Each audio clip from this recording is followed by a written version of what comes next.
Well, hello, everyone, and welcome to Building the 2026 That You Want. Hi, I'm Bryon Ellington, Chief Learning Officer for eXp Realty, and thanks for being part of this. I really hope that this session today helps you build out not just the business you want to have in 2026, but the life that you want to have in 2026. Now, before we jump into all of that, hi, Bryon Ellington, Chief Learning Officer for eXp Realty here in beautiful Austin, Texas with my one wife and 4 kids. Important to get that ratio right. I have been in this industry for over 2 decades. Agent, son of an agent, also worked at Keller Williams for about 15 years as their Chief Products Officer, Chief Learning Officer, COO for their international franchising, went to Realty that owns Coldwell Banker, Century 21, Better Homes and Gardens, and a bunch of other brands, and was head of training and coaching for all of their companies, their brands, and their real estate stores as well, and then became Chief Operating Officer and Chief Development Officer for Century 21 for a few years before I came to eXp, now my home, and I'm so happy to be here. So before we get started, really quickly, I want to give you a couple of resources that'll come in handy as we talk. Now, if you're an iPhone user, if you want to take a picture of this in your photos, when you go and long press on either one of these, either the QR code or the link, it'll open up to the proper resource in your browser. I believe that works on Android. And by the way, I'm sorry that they were out of iPhones when you bought your phone that day. Just kidding, Android users. All right, giving you 3, 2, 1 to get that. All right, great. Hey, really quickly, my surgically installed shock device from our legal department has gone off and wants me to remind you that I don't look good in orange, and neither do you. So make sure, like Spike Lee said, do the right thing. And by the way, if you're not sure what that is, ask your broker. They know. The other thing, too, here is that there are no guarantees in life except for death and taxes.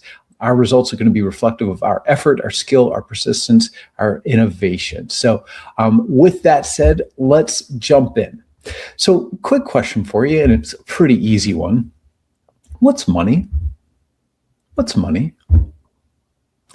Now, if you say it makes the world go around and other things, I'd actually beg to differ with you. I'd say money really is just something that you get so that you can go do the things you want.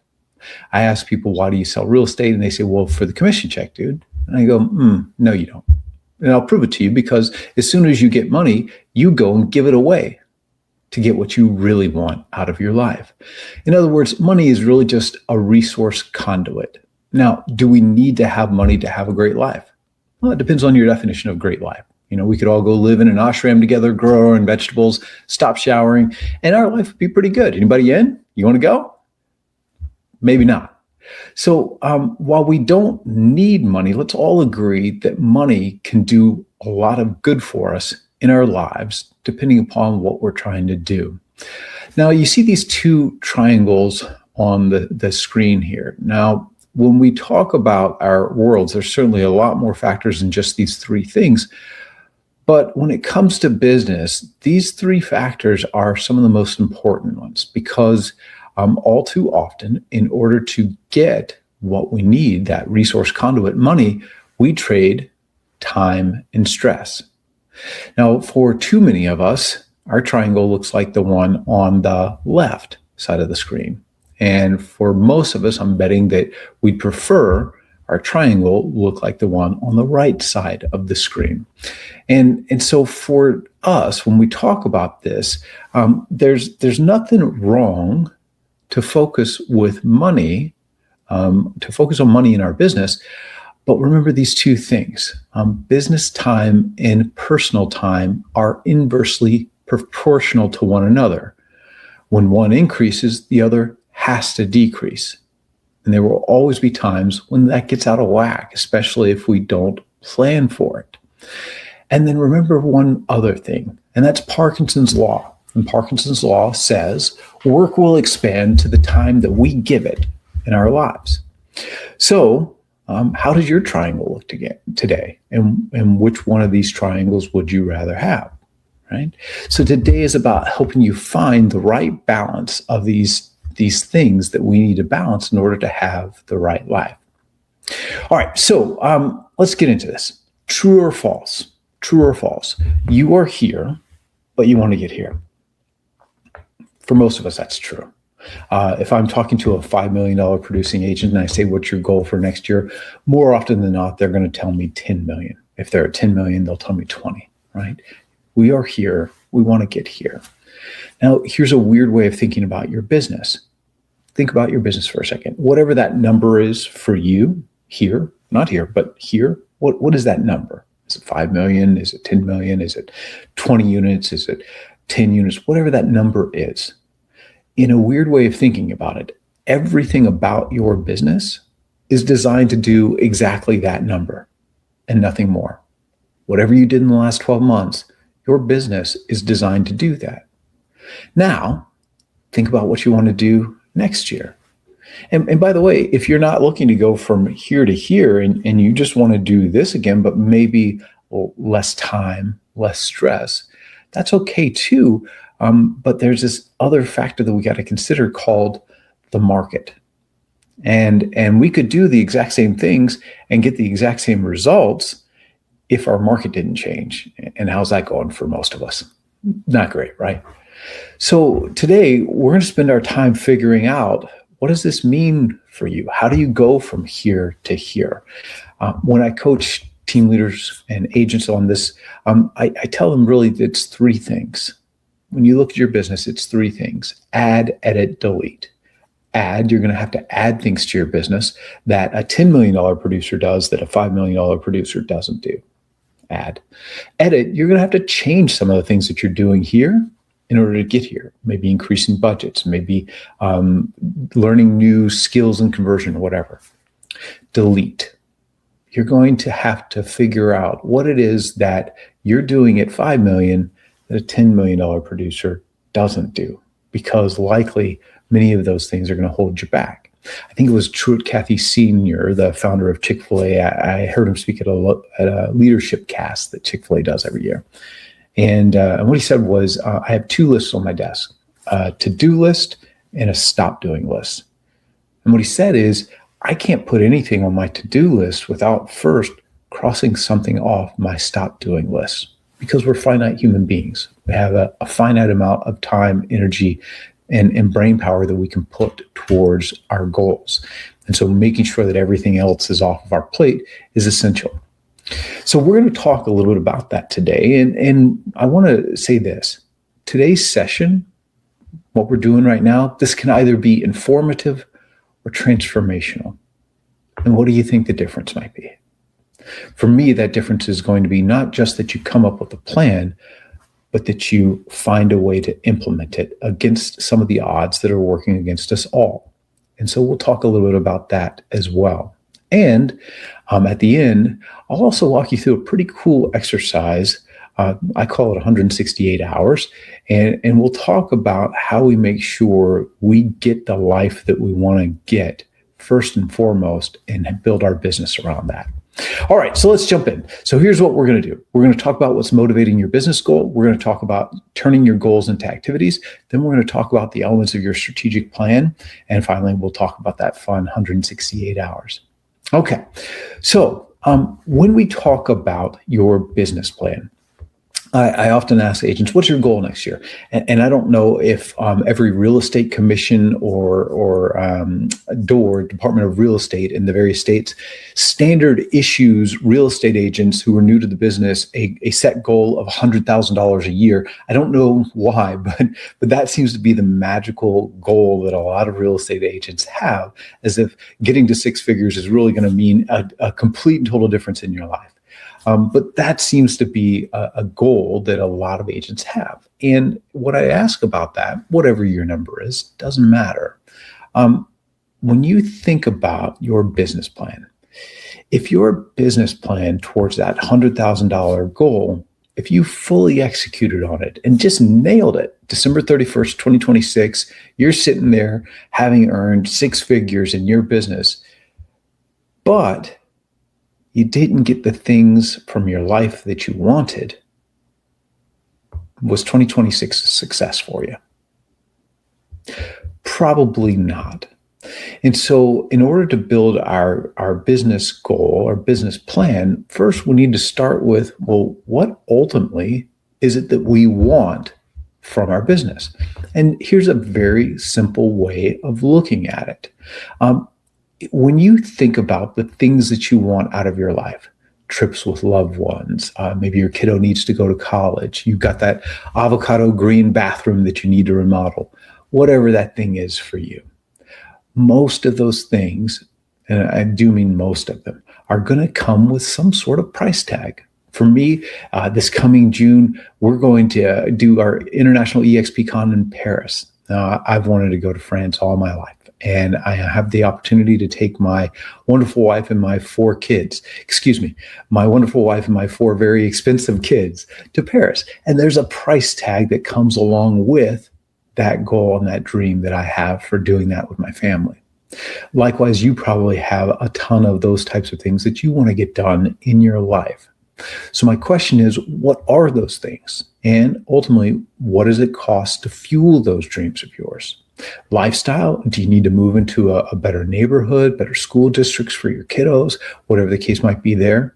Investing, here's a fun fact. In Q1 of 2025, 27% of all homes sold in the US were sold to real estate investors. Hey, by the way, those aren't the Blackstones. That's not who we're talking about. 91% of those investors owned 10 or fewer properties. And by the way, 85% of them owned 5 or fewer properties. In other words, they were mom and pop investors. Q1, 27% of all US home sales. By the way, Q2, 33%. And all you have to do is take a look at rising inventory, prices leveling off, and in some cases, a little bit of depreciation in certain markets to understand this is an amazing time to invest in real estate, because real estate is, quote unquote, the one thing we can't make more of, no matter what Dubai is trying to do with those islands. And so we know that historical appreciation will kick in and make those investments worthwhile over time. So the question is, you're a professional out in the market day to day. You're seeing the deals. As my friend Brandon Brittingham with Expand Investing says, most of us do investment deals, just we do them for investors, and they get the windfall and we get a tip that we call commission. Instead, why not look at the market as an investor yourself? Why not look for those opportunities? And by the way, if you got that negative head trash that, oh, I have to have a ton of my own money into it, I don't want you to think that when you're doing this, because we have people in Expand Investing who've put none of their money into their investments, and they're doing just fine. So, but other than your real estate investment, do you have stock portfolio goals? Do you have other wealth building mechanisms that you want to invest in, and to what tune? Your personal and professional development. Listen, a lot of us, the reason why we're not hitting the goals that we set for ourselves is because we're not investing in ourselves in terms of training. Now with eXp University is completely free and part of being with eXp, but there are other opportunities for you with coaching and things like that. I'm friends with John Cheplack, with Tom Ferry, with Jared James, all amazing coaching organizations. And now we even have success coaching with Cortland Warren coming online. So great opportunities for you to hit your goals by investing in yourself and getting a great coach. Personal and business expenses. If you bank at any major banking institution, likely you can go into your back-end account profile and get a 12-month report of how you spent your money out of your bank account in the past 12 months. Here's a fun exercise. Go take that report, that PDF, go put it into Gemini, ChatGPT, whichever AI you use, and tell it your budgetary goals. Here's my last 12 months expenses. Help me figure out which of these expenses I could cut back on and what would be the plan for that. And help me figure out a way to save X amount of money per month. You'll be very surprised at what it has to share with you. Business expenses. There's a great book. The author's name is Michael, and I'm going to slaughter it, so I'm just going to say M, and it's called Profit First. Profit First. It's a great book on how to think about your business and how to get the profit you want out of it. In it, he talks about different bank accounts that you should have for your business. Do you have separate bank accounts? And if so, do you have the kind of bank account structure that author recommends in that book? And if not, that's a great opportunity for you. But if you do, now you also have your 12-month business expenses from the past year that you can then go do the same exercise in your favorite AI of choice. And finally, profit. What profit do you want out of your business?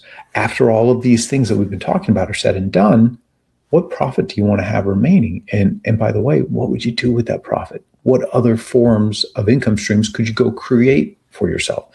What's interesting is I know a lot of great, talented attractors. And for many of them, it took them quite a while to figure out, actually, if I just took a little bit of my rev share and put that back into building my rev share org, I could go further faster in building wealth for myself through revenue share. And it doesn't take a lot, but there are other business streams that you can invest in as well. So what would be that profit goal?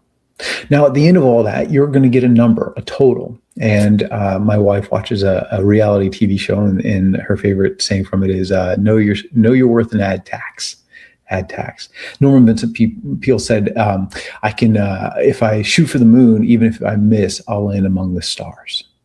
So whatever your goal is, my sincerest hope for you is that you would add somewhere around 10 to 20% extra on top of that. Because if your goal is 200,000 and you shoot for 240,000, well, even if you come short of 240,000, you're likely to have exceeded that $200,000 goal for yourself. Now, once we have that number, we're going to use a real estate goal calculator. Now, if you're with eXp and watching this, you have Sisu. Here's the link for you to get that. It's part of being with eXp. It doesn't cost you extra. If you are not with eXp and you don't have access to Sisu, number one, I'd highly recommend it. It's a great tool. But number two, if you just go on and Google real estate goal calculators, you'll likely find something that can accomplish most of what we're about to share with you. So once we have our figure, we can go in and we can then enter that into Sisu along with some other figures. Now, you see here some of the figures I'm talking about, your average price point, your average GCI percent. Now, this is just an example. I'm not advocating for this particular percent. I'm just showing this to you. Whatever your gross agent paid income goal is, that number that we just calculated on the last slide, you're going to put that in here. And then we're going to run a series of calculations because it's not the case that every call turns into an appointment, turns into an agreement, turns into a contract, turns into a close. There's what we call fall through and also conversion percentages. Now, here on my screen, you see a few of these. If you don't have your own numbers, you could use these as a good wet thumb in the air. I would highly encourage you, though, to track your own metrics. It will dictate how much work you have to do in order to achieve your goals. But more important, it'll show you where you need to focus. Because if you're making the contacts and you're setting the appointments, but you're not getting the agreements, well, now we know we need to go work on our scripting, we need to go work on our presentation skills, and we need to work on our value proposition for buyers and sellers, right? And along the way at any one of these given metrics, they're going to give you that kind of diagnostic look to say, here's where we need to focus in order to increase our outcomes. Now, once you've entered all of this in here, Sisu is going to spit out these numbers, your monthly and your yearly goals. Which of these numbers do you think is most important for your business? Which of these numbers in this column do you think is most important? In the book, The 4 Disciplines of Execution, the authors talk about the difference between lead and lag measures. Lag measures are the results that we want to have happen in our business, closings, right? We want closings. So what's the lead measure such that if we focused on that, we know that the closings are going to happen? Well, in our world in real estate, it's pretty simple.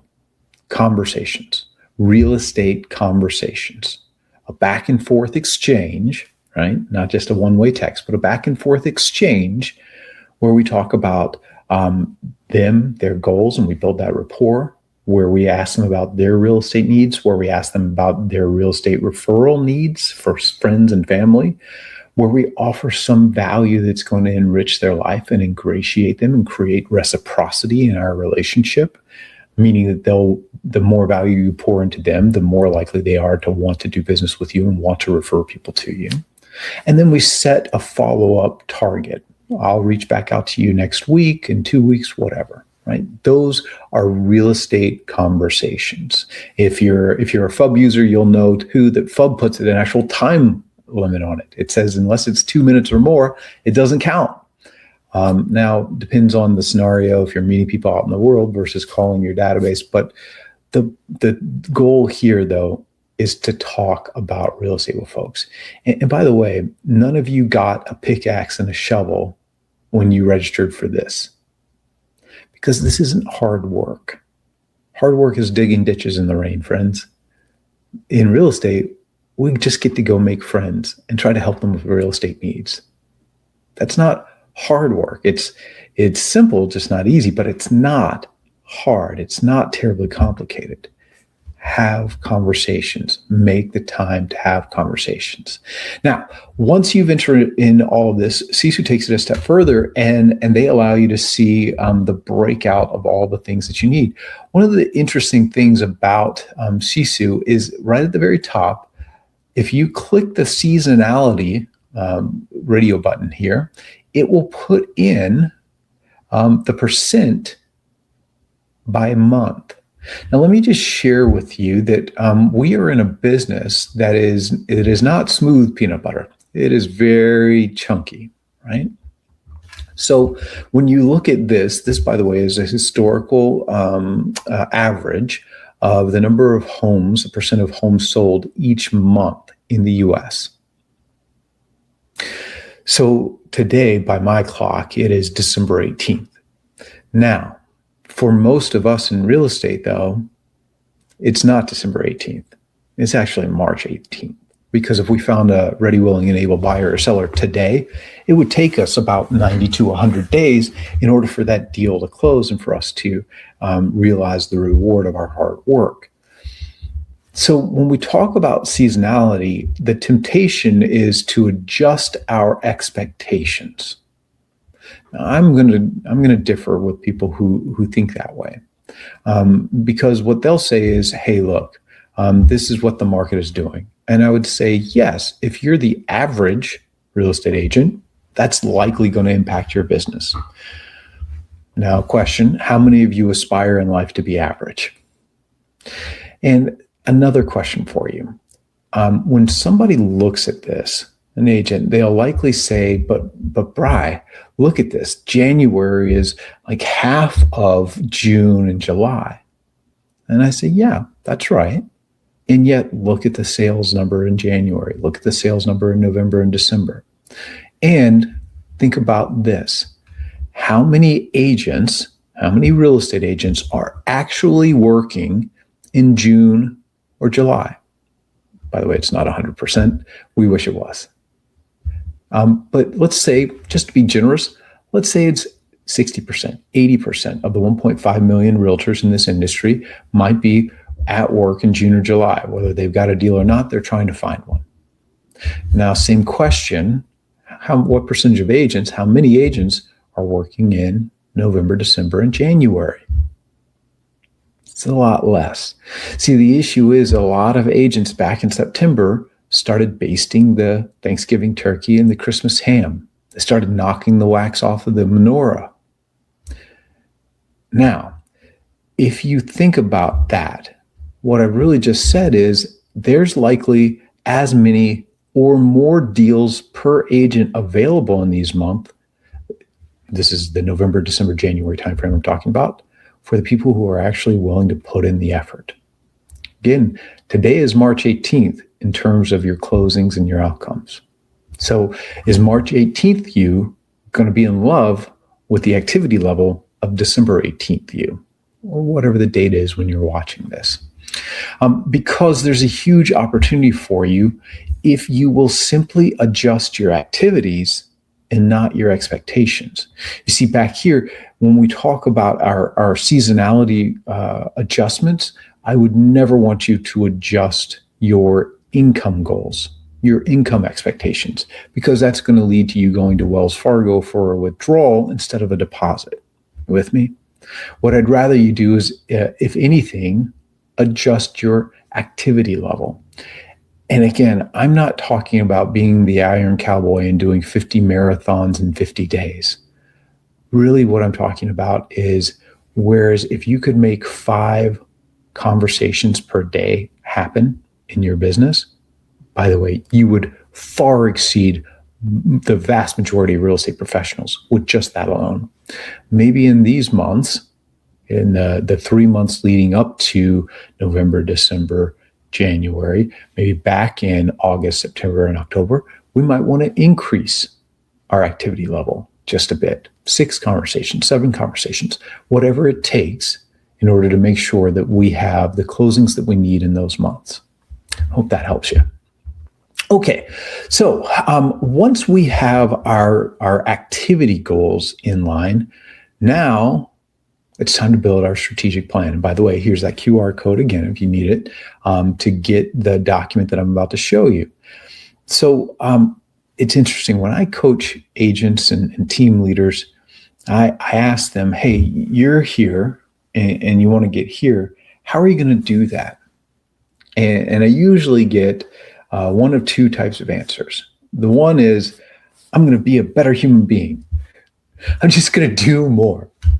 Well, okay, great. I love that. But do more what? Do more what? And how are you going to do that? The other answer that I get is some kind of ethereal, I've been thinking about Facebook. Okay, so we're going to go from 10 transactions in 1 year to 20 transactions in a year using Facebook. How are you going to do that? What's that strategy? And oftentimes what I get is some form of verbal shoulder shrug, right? Not really sure. So when we talk about changing our business, the thing that we really want to focus in is what's actually going to change. What strategies am I going to implement? What strategies am I going to change? And am I replacing those strategies with proven strategies that I know are going to work?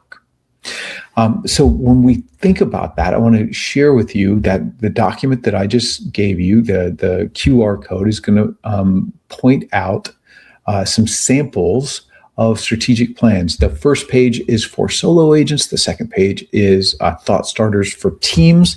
Now, I'm not giving you the verse in law of what your strategic plan should have, but just based on, again, a few decades in this industry, I can tell you that these are pretty close to going to be the goals and things for most solo agents and team leaders.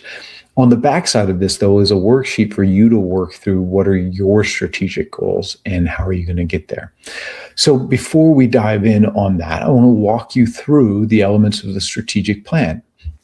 Now, I read long ago The 4 Disciplines of Execution. It's by McChesney, Covey, and Ellington. Great book, a very easy read, 100 pages for the 4 disciplines, and really just kind of walks you through what I'm about to walk you through, but a really great book. Those of you who are familiar with EOS, the Entrepreneurial Operating System, and their VTO, that's their 2-page vision traction organizer, their business plan. It's very similar.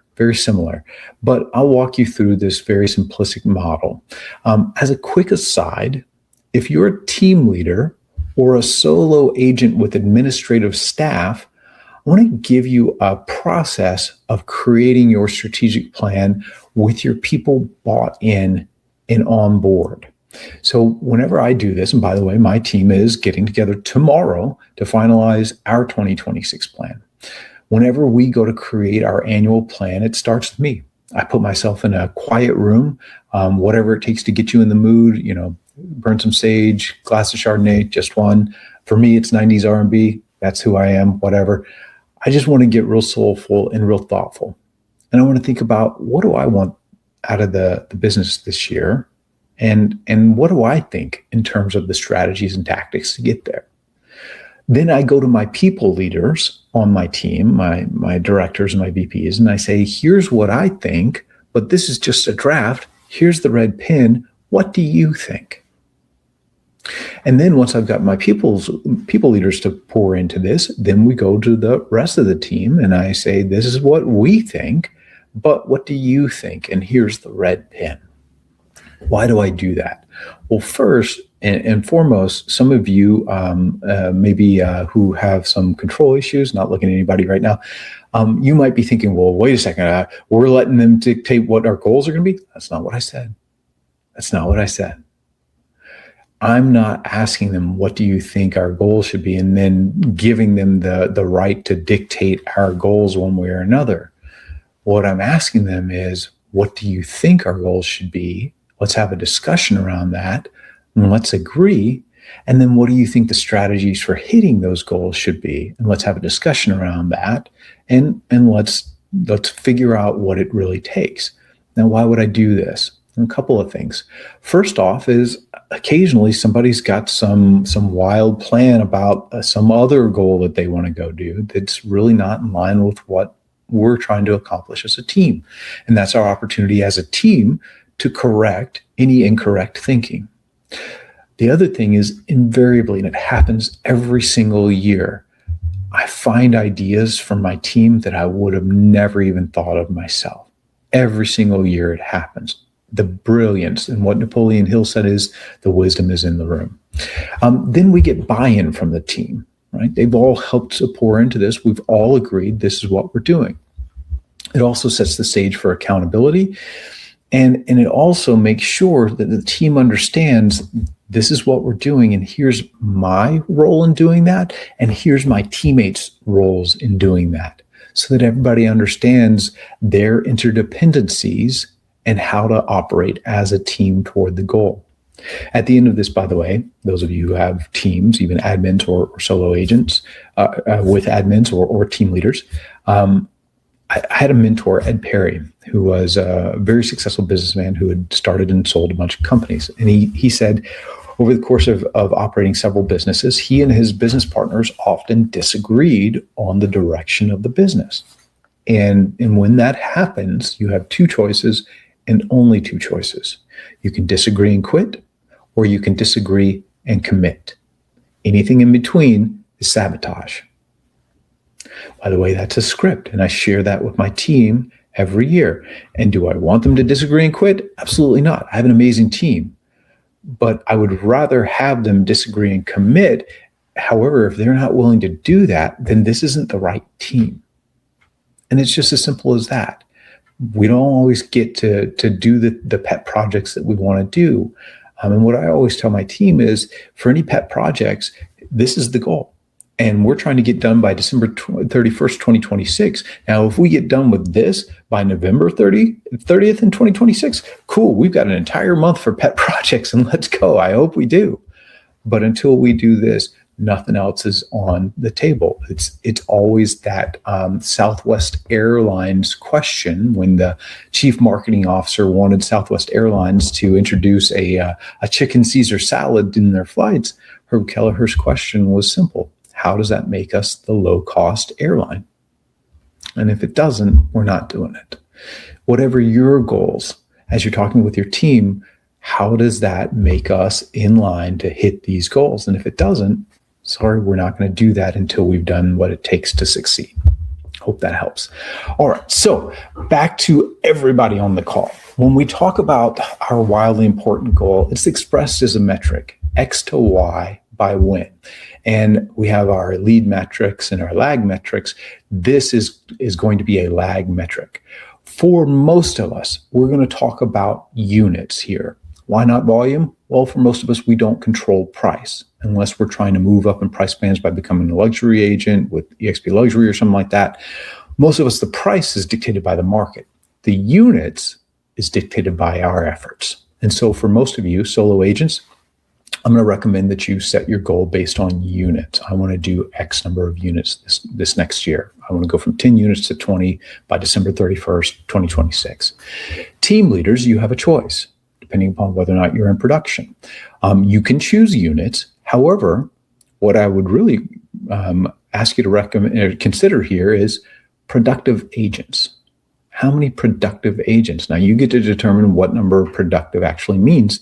But when you think about your goals and hitting your year-end goal, especially if you're not in production, that number is going to be dictated by the agents on your team and how productive they are. So you might consider that as your wildly important goal. So the dividing question that they ask is if everything else remained the same, what is the one thing you could change that would have the greatest impact? So a few questions to consider. Is this the right lag metric that would tell us that we succeeded? Again, if you're talking about units, yes, especially if you've calculated that unit goal based on all your life goals and your business goals as well. So is there a lead metric or battle wig that needs to be a part of the strategy in order to achieve that? And we're going to talk about that in a second. And then by when does this need to be done? Is it by December 31st or is it by December 19th? Because folks are going to go on vacation and things of that nature. So once you have your wildly important goal, then we're going to figure out what are the battle wigs. And here I'd like to think about Saving Private Ryan. There's a great scene with Ted Danson and Tom Hanks where they're just two, I think they're majors of equal rank, and they're from different units, and they meet up in a battlefield and they're just having a talk about what it takes to win the war. And one of them says, well, if you take this, then you can take Paris. And if you take Paris, then you can take this. And if you take this, then you can take Munich. And if you take that, then you win the war. Battle wigs. In order to hit our war wig, what are the 3 battle wigs that we have to hit in order to succeed? Now, these are 3 things that must be accomplished. Again, no pet projects here. Those strategies would level up to the war wig, and those strategies likely will have a lead and lag measure of their own.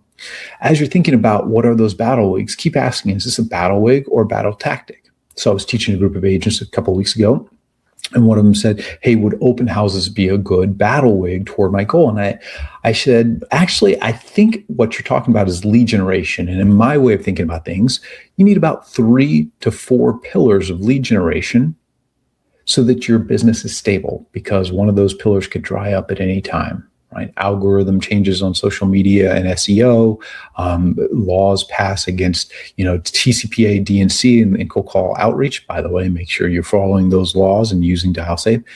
All of those strategies can change on you in a given moment. And so making sure that you have a good balance of where your leads are coming from really is important. And so for a battle wig, when it comes to lead generation, I'd actually ask you, how many leads would it take in order to have the closings that you need to have? And in that case, that would be your metric that you would put for this battle wig. I need to generate X number of leads by this date, right? And then open houses, or whatever your lead pillars, become battle tactics. And we'll talk about that in a second. Another question, how will we know that this battle wig has been accomplished? How will we know? And by the way, if you say in order to hit my goals, I need 200 leads by the end of the year, what I would say is, okay, well then each month, how many leads do you need? And I would not divide evenly. I would front end load the beginning of the year. Again, we're going to aim for the moon, land among the stars, right? And then by when does that battle wig need to be accomplished? So an easy way of thinking about this, lead generation. If one of your pillars is your database, what I would ask you is, okay, if you need X number of leads, that's your battle wig, how many leads do you want to get out of your database? And then it's a very simple calculation. NAR says for every 100 people that you know, 8 are likely to buy or sell this year. And how many of those are you going to capture? 25%? Okay, 2. So if your goal is to do 20 deals out of your database, well, then we know that you'd need 1,000 names in your database. How many do you have? If you only have 500 and we space out adding the other 500 to our database evenly each month, well, that likely means that the people we added into our database in the back half of the year, whatever deals are coming out of those 500 people are likely not to happen until 2027. And so we miss our goal. So what then can you do in the front half of the year to front end load your database with the number of contacts that you need? By the way, it's not impossible. We're about to do a contest with some of our Zillow Flex teams called the 7K, the Lucky 7K, where in 4 weeks, we're going to add 7,000 contacts in 4 weeks in teams of 7. That's 1,000 a person. And I can guarantee you we're going to have a lot of fun doing it. So it's not impossible. It's not impossible. It just takes consideration and effort. Okay. And then finally, by when does that battle wig need to be accomplished, right? Underneath each of those 3 battle wigs, we're going to have 5 battle tactics. So as some driving tactics here, these are the 5 things that must be accomplished in order to hit the battle wig, which must be accomplished in order to hit the war wig. These tactics must level up. There's no pet projects here. They must have a driver if you're on a team, and team leaders, if next to every single one of those tactics, it says Bryon Ellington, Bryon Ellington, Bryon Ellington, you get me? You might have a problem there. You're not involving your team, and you're not leveraging the talent and the wisdom that's there. Also, teams, if you've got a major new tactic that you've never done before, maybe you're starting up a new database system or some other major form of lead generation that you've never done before, and you're leveraging one of your teams to help drive that, you might ask them to go and do a strategic plan just solely on that tactic and do the tactic as the war wig and do the rest accordingly. And that's your opportunity to check off on, is that strategy likely to succeed for that tactic? So some questions to consider. Will it truly drive the battle wig? How will we know that that tactic has been accomplished? What's the metric and how often are we going to track it? Who is responsible, accountable, supporting, consulted, and informed? Now, even if you're a solo agent, likely you've got some folks on this, right? For example, maybe your sponsor, maybe your mentor, maybe your coach. Also, too, maybe your LO, maybe your title reps. Do they all know your 3 loan officers that you normally recommend, or your 3 title reps that you like to recommend? Do they all know what your goals are and what role they can play in those things?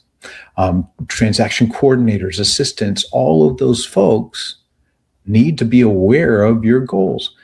By the way, if you really want to have some fun, go tell your 8-year-old daughter, Pearl, your goals. She holds me highly accountable when I tell her I'm going to do something, whether I like it or not. Tell your loved one as well.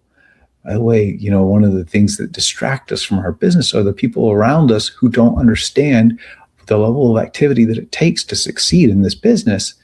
And so they don't know that we need to have space time. They think we're an independent contractor and freedom, baby. We can do whatever we want, whenever we want. And they don't understand the disciplines that it takes in order to succeed. So make sure that they understand not just what your goals are, but what the benefits are for them when you succeed. Because my kids all know that when daddy gets to do his job and do it well, that means they get things like the Xbox and the iPad and the trips and things of that nature, the fun things that we get to do as a family. And then again, what's the sequence and the timing of each of these battle tactics?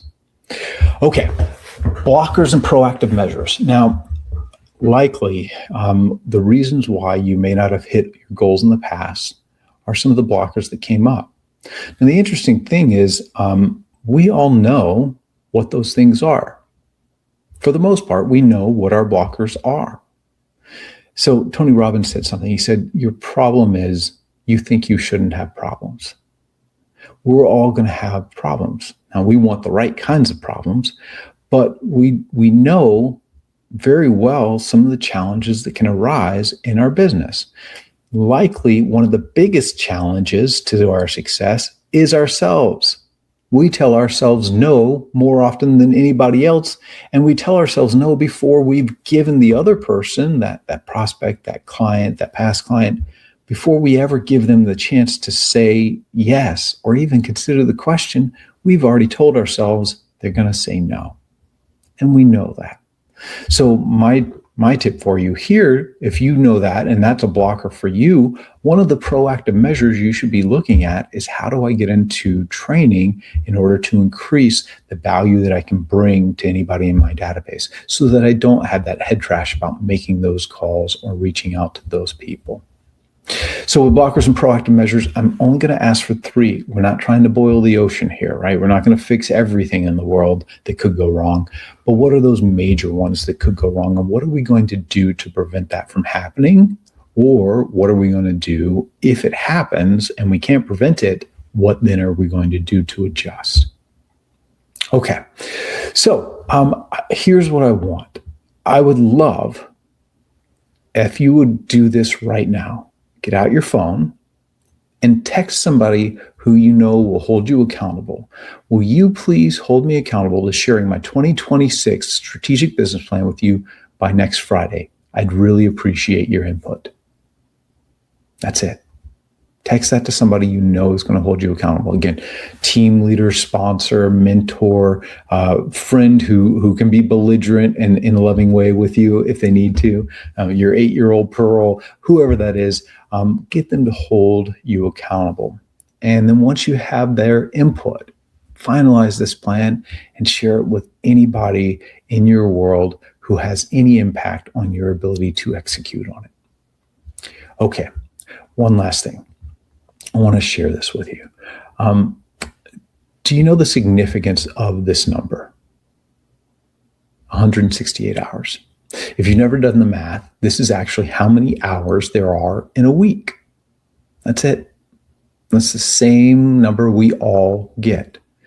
And when it comes to having the life, not just the business, but the life that we want to have, how you spend that 168 hours is really important.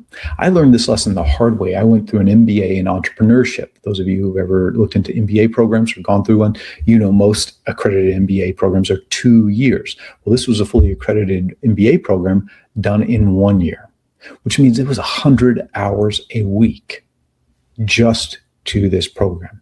Now, like I said, 168 hours a week. And think about for a second, if you're getting your 8 hours of sleep, that's 56, and that only leaves 112. And I had to spend 100 hours on this program for a year. And here's a fun fact. My oldest son, Holden, was born 4 days before that program started. My wife loved me that year. Yes. Now, the biggest difference between success and failure, and the biggest difference between happiness and regret, is purely this. How do you spend your 168 hours? Because this number is going to represent not only the time each week that you have to accomplish your business goals, but also your life goals. So here's how I think about it, and I hope this helps you. What do you want your life to look like? What do you want to accomplish? What do you want out of your life? If I took you to your favorite store, think about your favorite store for a second, and I gave you $168 and said, what are you going to buy? I bet you most of you could tell me right now exactly what you would buy with that $168. Some of you would say it's not enough, but I bet you could tell me exactly how you'd spend that $168. How are you going to spend your 168 hours? What Sandberg said was, time is the coin of your life. Be careful how you spend it, or others will spend it for you. When I think about my time, how I think about it is personal, then business, because again, Parkinson's law, work will expand to the time we give it. We've all sat down at our desk knowing that we should be calling our past clients, calling our sphere of influence, but instead we look and go, oh, stapler's out of staples, got to do that first. Oh, tape dispenser's out of tape, got to do that first. And what should be 15, 20 minutes, maybe an hour worth of phone calls turns into 3 hours worth of procrastination.